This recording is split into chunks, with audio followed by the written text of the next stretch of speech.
everybody. I'm Kelly Wilkness here with Anita Joyce, and this is Decorating Tips and Tricks. And it's time for another DTT Plus, where you get more of us. And today, the question is, to plate or not to plate?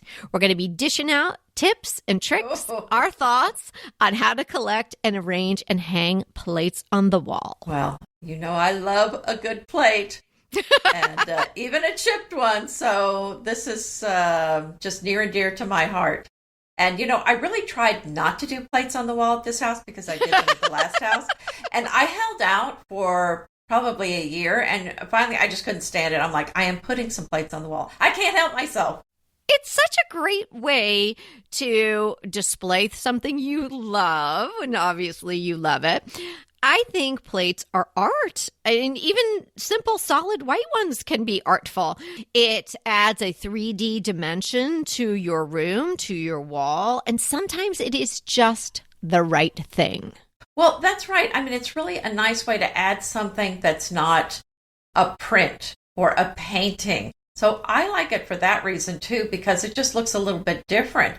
Mm-hmm. But also, not all plates are the same. If you're not into dishes, you may not know this, but there's so many. It's like there's as many different plates as there are pieces of artwork because there's textural pieces. There's pieces that are flat. There's some that are square, round, octagonal. There are just so many different shapes and colors and so many different ways to go. And you can go with modern, you can go with traditional. It's really like artwork. You just kind of go with the plates that speak to you. Somebody thinking about plates on the wall might just think grand millennial look, grandma's china. It's so not that. You could find some hand-thrown pottery from someplace in Vermont and put it on the wall if that's your look. You might find some cool Asian-inspired plates that you love. Sure, they could be hand-painted Bavarian florals as well, but it doesn't have to be. Well, actually, when you say that, we have some pieces of pottery that we bought that someone, placed flowers, different flowers on them to make the impression and then did the glaze on them to represent the flowers.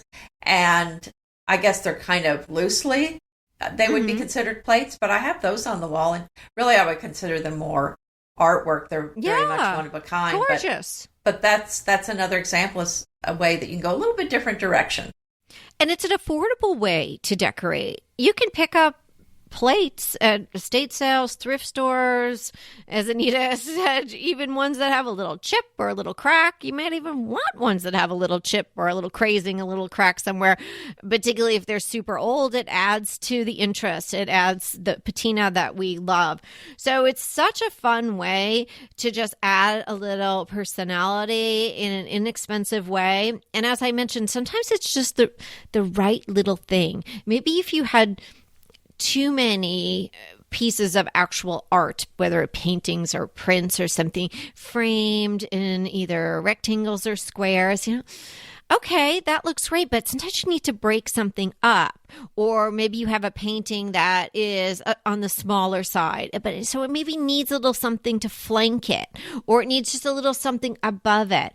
And oftentimes a plate with that organic circular shape, which most of them are. Of course, there are some square plates and rectangular platters and things like that, but using a circle in juxtaposition to some of these other more usual things that we hang on the wall that have 90-degree angles is such a nice way to make your walls or your displays more interesting.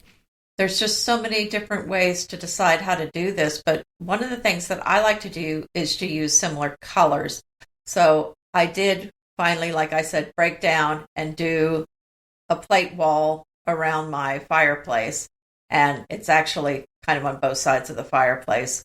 But I stuck with the same color. They're not all the same plates, but I have some antique platters on one side that are kind of in the blues and purples. And then I have blue plates, but not all the same pattern. But they're all kind of work together. When you step back, they kind of have the same feeling. I think if you're going to have a large collection of plates on the wall, it is preferable to go with just a few colors. I think it's going to look more pleasing to the eye. if it's a small collection, maybe 2 or 3, then I think maybe you can go with whatever colors you want. I did actually have some more color on my wall when I first started this. It felt confusing to me. And then when I went with just this color palette of the blues and the purples, it had a much more relaxed, pleasing feeling, and it didn't feel kind of chaotic or stressful. Yeah, I agree with you on that. If you have a lot of them, I think the color is a great way for it to be cohesive and look like it's an actual collection rather than something sort of random. Yeah, but if you had 2 or 3 and they were all different, that could probably work as well. So you can definitely use color as your main theme. You could also do something where it's the type of plate. Maybe you do transferware, and so the pattern's going to be similar. But again, I would say probably using just 2 different colors, maybe 3 tops, but at least the type of pattern in transferware, I mean, like toile, they're all a little bit different, but the vibe is the same. So I think you could get away with that.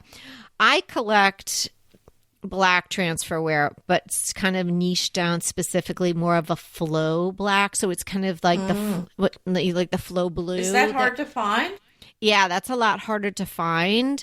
And when you say flow, when I say flow, when whoever says flow, it means it's just kind of bleeding a little bit. It's not flow blue. That's so famous. Yes. So I have that in the black, and I have various types of pieces throughout my house, bowls and platters and pitchers and whatnot. But I have a collection of the plates, which I was waiting till I had enough.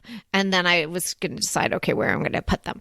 And I decided to do it in my entry and make it a very loose arrangement. It kind of if anybody's seen the picture of my entryway and on my blog or various places, there's a door to go into the dining room, and that door is 99% of the time open. But so there's just a bit of wall kind of on one side of the doorway, and I've done the plates in pretty organic fashion, kind of just coming up around the side of the door and then over the top a little bit. So I can add to it as I want, but I think I've got enough now.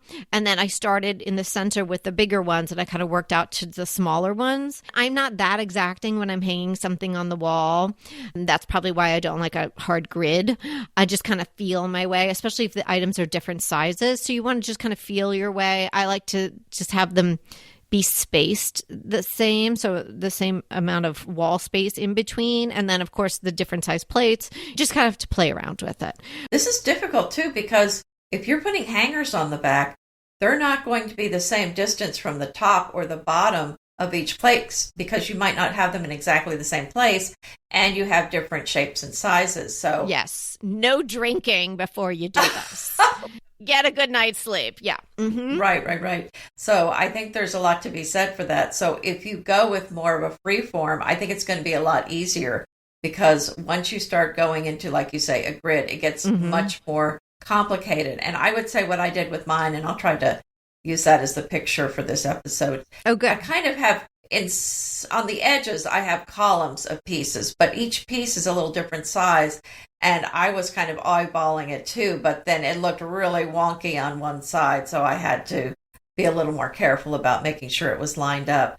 So, there's definitely a lot of different ways you can go, not only on what plates you go on the wall, but how you organize them. I mean, you can even do them in an arch. Yeah. Or around the top of, almost like a wallpaper border, you can do the plates around.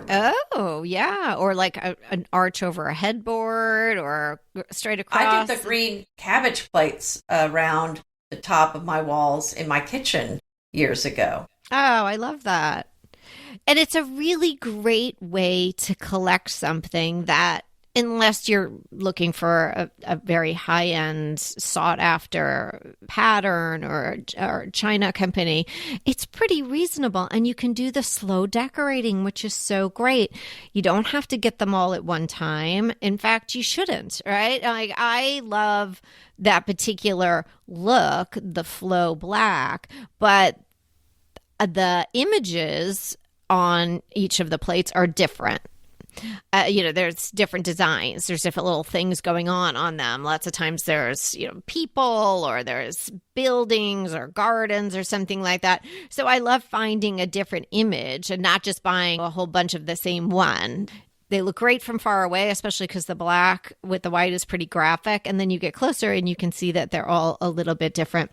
So yeah, it's such a fun way to look for something. You decide you want to collect a certain plate or a certain color, and then you can search for that out in the universe, online, or going thrifting, estate sailing. And it's the thrill of the hunt when you find something like I scan. Anytime I go to an estate sale, I'm like looking for my thing that I love.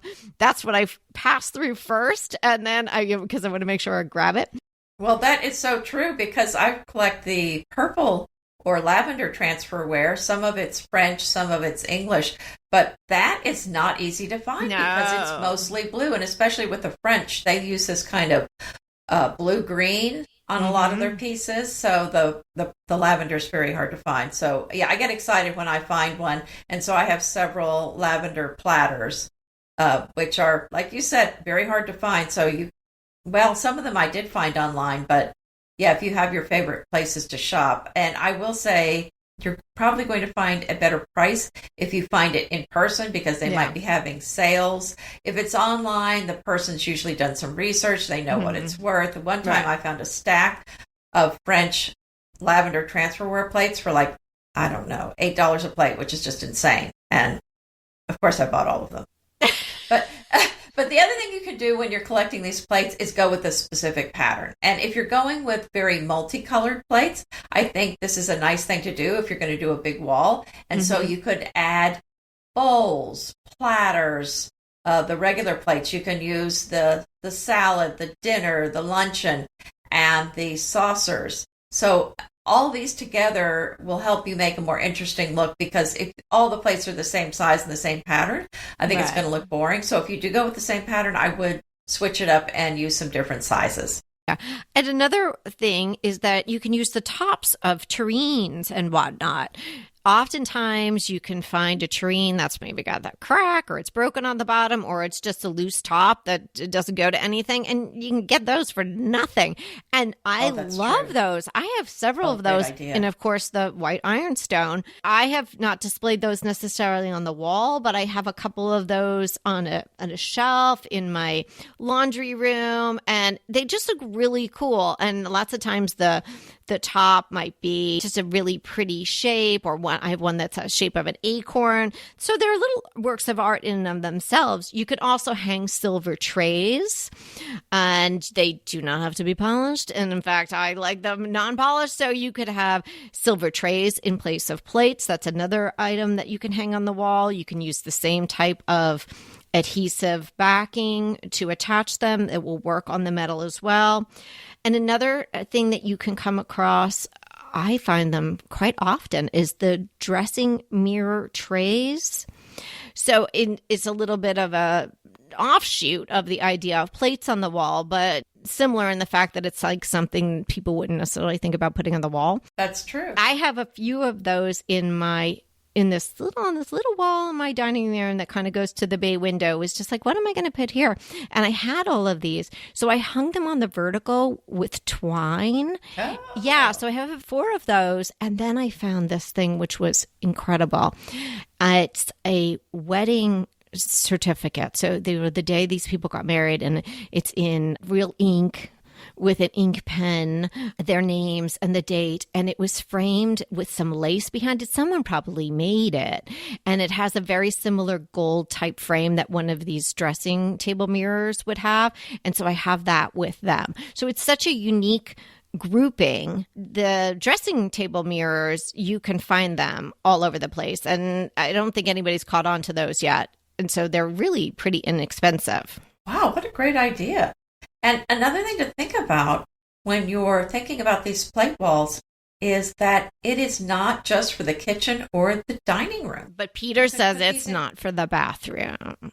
Well, I kind of feel that way too, but I have seen them in bathrooms. I have too. I personally have not. I don't think that was about a bridge too far for even me. Some people just think about. I don't think about eating when I look at these plates. I think about their little works of art.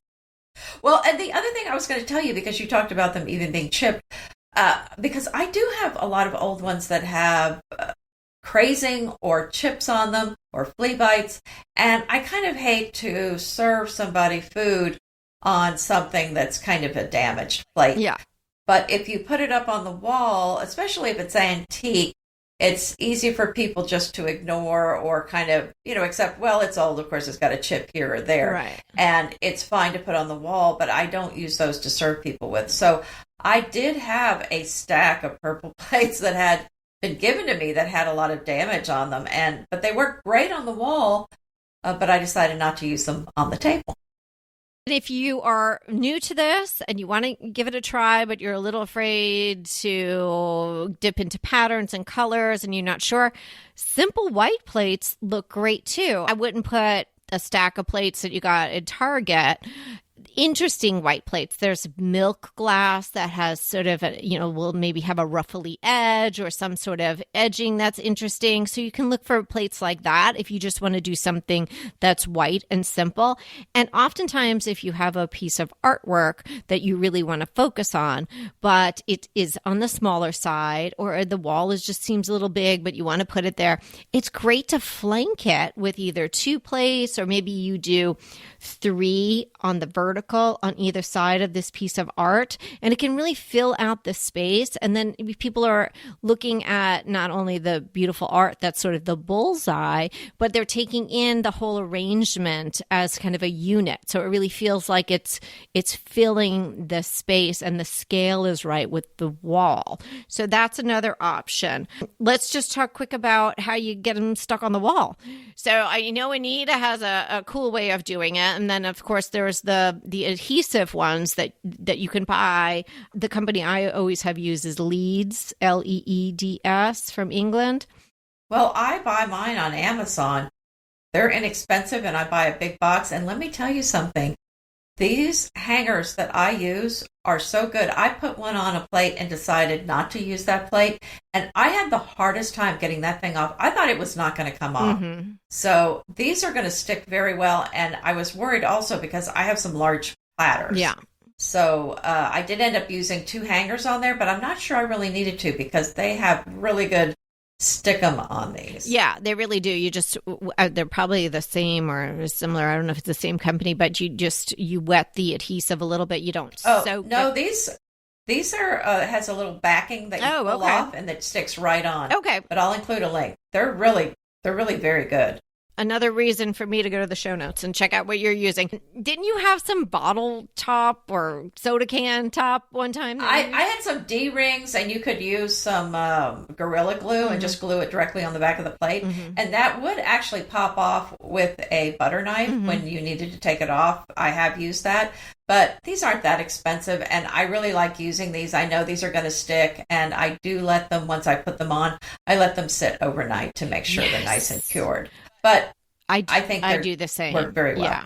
Yeah, and just a little cautionary tale when you're putting on the back, because normally the back of a plate's going to kind of have that rim where it would sit. Mm-hmm. You just want to make sure that you're getting the adhesive or the plate hanger in the right spot. So the ring of it is kind of a little bit above that, so it hangs flat on the wall. Think about it a little bit, just don't knock it out, and make sure if the plate has any sort of pattern or picture that really needs to be in a certain spot.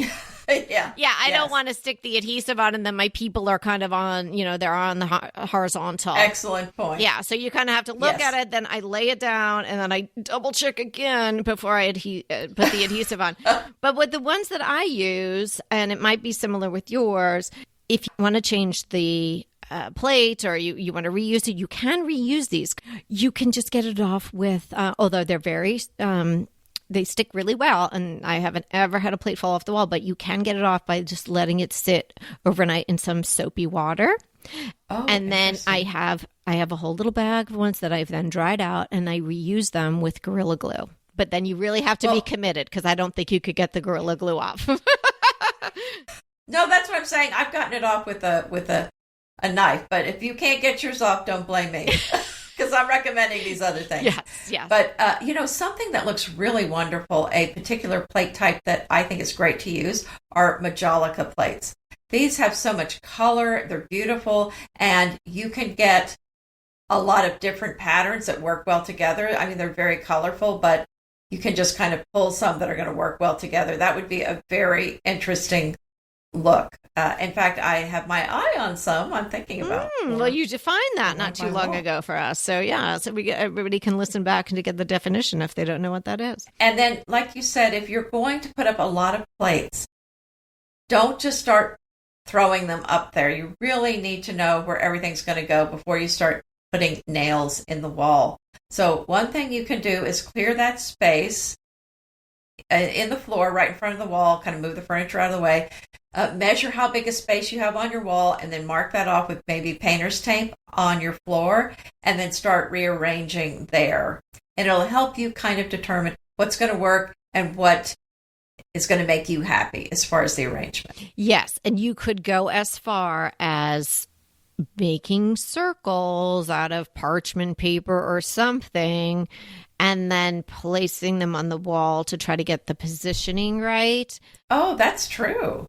Like some little tape. Yeah. That's a great idea. It's just not the way I roll. It sounded so good. It sounds so good, right? I was like, I'm so type A plus in so many ways, but I'm just going to go for it. I just started putting the first one on. I'm like, oh, okay.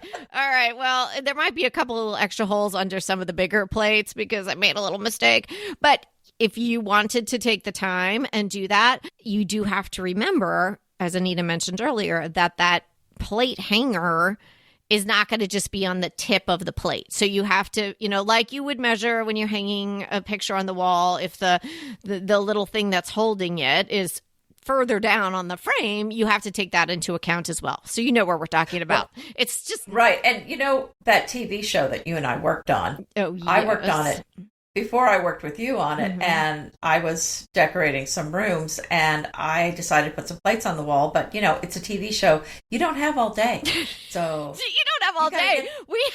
I don't know. It seemed like one really, really, really long day. We did it. Well, it was, but it was like a week. All day. You have all day, but that's it. That's it. And so I was kind of gluing on some hangers on the back of the plates. And one of the helpers said, "Is this going to stick? Because we just put the glue on." I'm just like, "Shut up and just keep gluing. we got to get this thing out here." No, I was much nicer. Oh, I'm sure you were so kind. Yeah. But I was thinking that, let's just get this. Yeah. And then by the time the next day came where they started filming, some of my plates weren't on the wall anymore. Oh my gosh. Yeah. It's all smoke and mirrors and plates falling off the walls. I know. There were a few crashes, but oh well. Well, this was so fun. I hope you try some plates on your wall. Just trust me, you're going to love it. Thanks so much for hanging out with us today. And remember, we are here to inspire you to create a beautiful home. Until next time. Want to talk to us? Well, we really want to talk to you. So let's schedule a design consult. Anita and I are here to give you individualized, actionable advice on how to create the beautiful home you want and deserve. It's so easy to schedule a design consult with us. Simply click the link in the show notes or head to decoratingtipsandtricks.com/consult. When we talk to you on the scheduled time, we will be ready with so many great tips, advice, and yes, tricks. So sign up today for a design consult. We can't wait to talk to you.